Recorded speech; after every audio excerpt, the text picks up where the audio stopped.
Jadeja, who has over 23 years experience in the financial industry, and you are Chief Markets Strategist for Master Trading Strategies.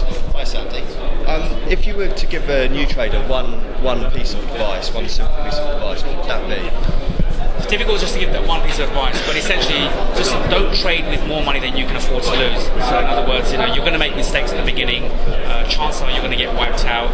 So start small, think big, start small, and find something that you're really comfortable trading with as well. And also just keep it really, really simple. There's this nature of making things complicated, and that trading has to be difficult. It's not true. If you focus on the simple strategies, focus on taking small trades, and then you can start off on the right foot. Okay. Now, I was listening to your seminar and you spent some time in Southeast Asia.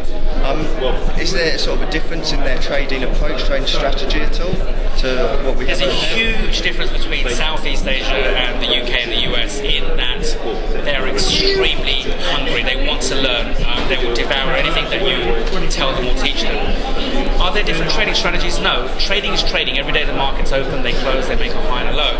And so you develop your strategies based around that. What is different is that these guys, what I have found over the last 15 months or so, is that you teach them something and they'll go and apply it. Whereas in the UK, what I found is that you teach people something, they'll dabble around a little bit and they'll go and find something else.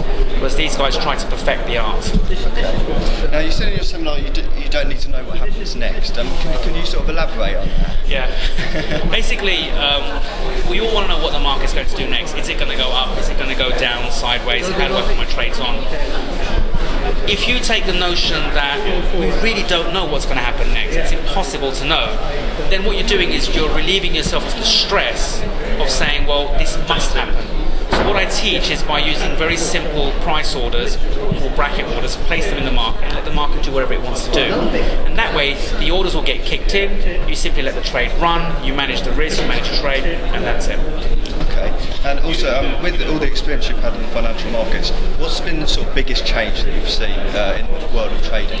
It's a number of people now. There are a lot of changes actually. The number of markets have opened up. It's cheaper to trade now. The transparency is a lot greater. Obviously everything's more digital now as well, and it's accessible for pretty much anyone who's got an internet connection out there. Yeah.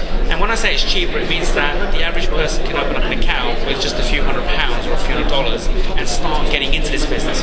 Just look for 20, 25 years ago, very difficult to break here. You needed decent margin sizes to come into this industry. And the volatility, it's a lot bigger now as well. So there are a number of things changed, and I think it's for the better. Okay.